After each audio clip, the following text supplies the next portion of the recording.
All right, guys, I'm Connor Ferguson. This is Always Race Day. This is Infield Beers. This is night one of the Knoxville Nationals winner, 𝗂𝗏𝗃. What's going through your head? Oh man, this beer is pretty good tasting, I can tell you that. But incredible night. Haven't won a prelim here with a 410 yet. Won in 360, won a couple years ago, and ended up winning Saturday. So hopefully that's a trend that continues. But man, you know, didn't time great. I really wanted to start either 8th or 6th, and got to start 6th, and ended up transferring, which the heats are probably the most stressful part of this whole week other than Saturday. So to get through a heat race, run 4th, and be able to start somewhat up front in the feature inside the invert and to win is incredible. So I spoke to God this morning. He said bet on Gio. Oh, he said to hire me? Yeah, that's right. You had Danny Lisowski on the podcast with your dad, and they obviously have worked together for years. And listening to that, and that story alone got me falling off the couch. But yeah. How cool was that to see Danny so excited about it? And Josh, I'm going to have you tilt and straight. Don't want you to walk into there's a pile of beer cans. It would have been a great obstacle course for him. How cool is it to see Danny so just in the moment telling stories like that with your dad and stuff that you probably haven't even heard before? Yeah, it's huge. I mean, it's part of the reason I wanted them on together, because they spent so much time together over the last 30-some years being best friends. And to see Danny so passionate about me being successful, you know, damn near makes me cry. So for someone like that to have so much success here and to really want to see me run well and help me run well is amazing to me. It looked fantastic tonight, the car. How difficult was it to get by Brent Marks for the first half of that race? The caution comes out.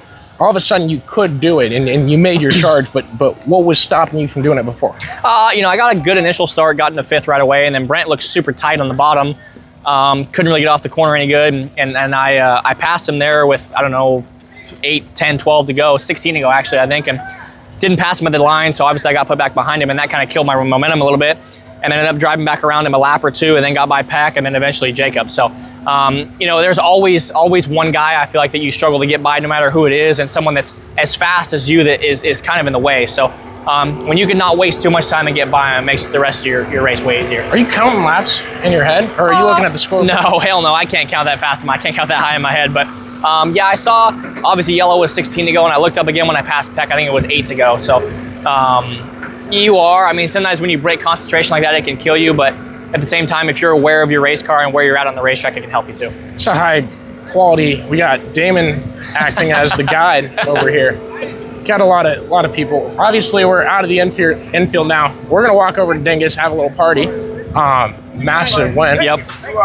Talk to me about KCP Racing and the steps you guys have taken this year, how it came together, and what it's been like driving the number 18 car. Yeah, I mean, it's almost been 5 years now, which has flown by. Did you get hired in the middle of the summer? I did, yeah, middle of 2020, June of 2020, I started driving for these guys, and it's been a fantastic experience since, and I haven't had to worry about job security, knock on wood, and always feel like they want the best for me, and they want to see our whole operation successful and me successful on and off the racetrack. So to have those guys who are so successful in their own disciplines and business transfer that into the race team is cool to look up to all those guys and be able to party with them. How hard is Matt gonna party? Oh, yeah, it's not gonna be good. He's getting after it. If we don't see the sun come up, we did something wrong. We tried to get him in the video, so if you wanted Matt, leave a mean comment. Yep. Tell him about what you feel, and hopefully on Saturday we can do it again. Yes, absolutely.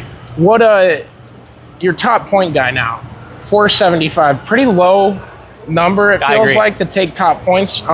We could tell going into that race, as long as you went forward, I think you were going to secure that spot.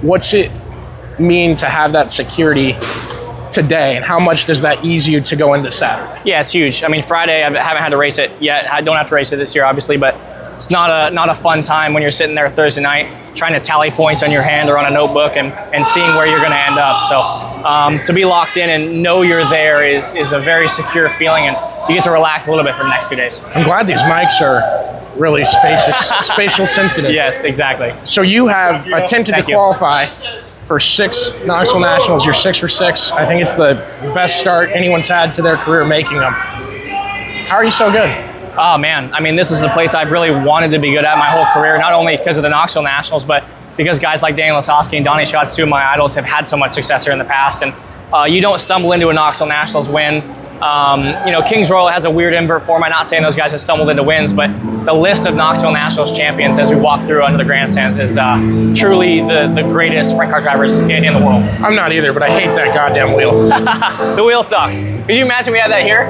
Oh, never happened. It wouldn't be the biggest race of the year. Nope. It just wouldn't. Exactly. The amount of guys that sit out from King's Too Royal, gimmicky, man. Too gimmicky. It doesn't make sense. You got all these top 25 guys in the country that are sitting on pit boxes watching the A-Main. Yep.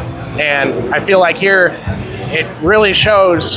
And there is a little bit. You have to be good at a big track. You have to be good at Knoxville. And I just think if you're one of the top 17 guys in the nation, you're making the A-Main as long as something didn't go disastrously wrong. Couldn't agree more. I think you know what the format is, you know what you have to do in your heat race, you know what you have to do to get in the show on Saturday, and if you execute, you'll be in good shape.